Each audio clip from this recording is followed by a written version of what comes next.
Today there's a really quick recipe for you here on the little planet.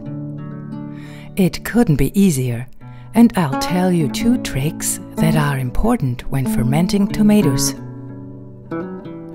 Once you've washed the tomatoes, remove them from the branches. The best way to do this is to twist the tomatoes off. This is the easiest way.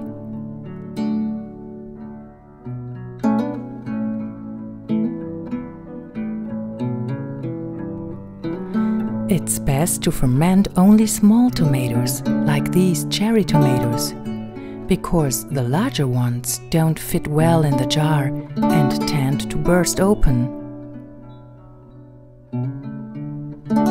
And now I show you the first trick. With a pointed object, like my needle here, I poke a small hole in each tomato.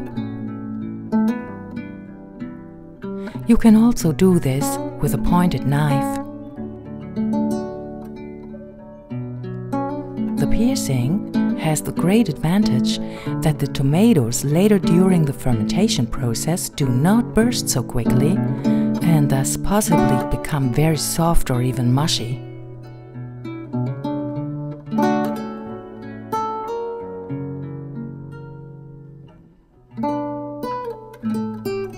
Then place the tomatoes in a sufficiently large canning jar. Make sure you leave some space at the top.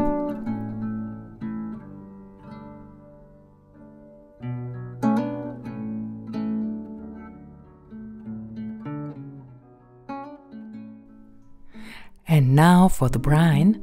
I first add 1 liter of water to my glass carafe.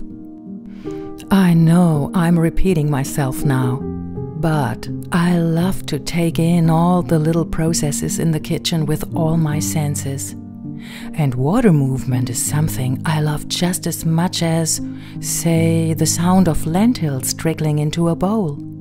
And look, now I'm adding 30 grams of salt to the water. See what I mean?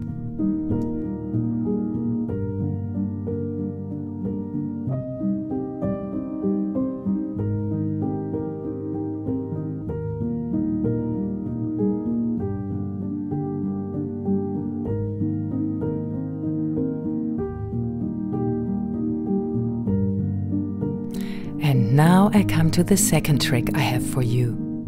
Since tomatoes, as well as peppers or zucchini, soften faster during fermentation than carrots, for example, I cut some slices of horseradish.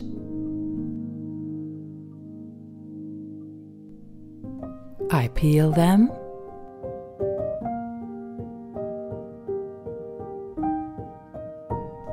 And then I add them to the tomatoes in the jar. The horseradish slices delay the softening of the tomatoes very well.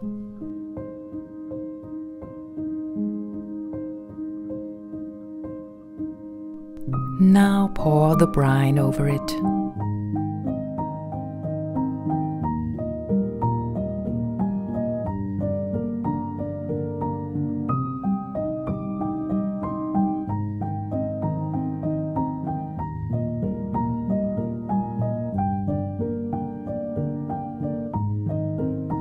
And so that everything remains under the brine, the clay discs come on top to weigh it down.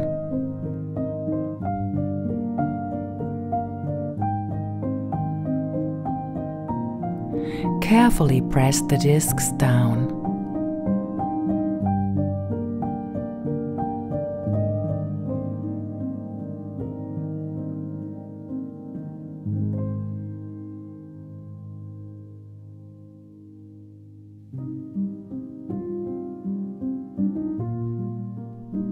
Then just close the jar. I now let it sit at room temperature for about 4 to 5 days and then refrigerate it. So I hope you had fun watching, and maybe you'll end up here on my little planet again sometime.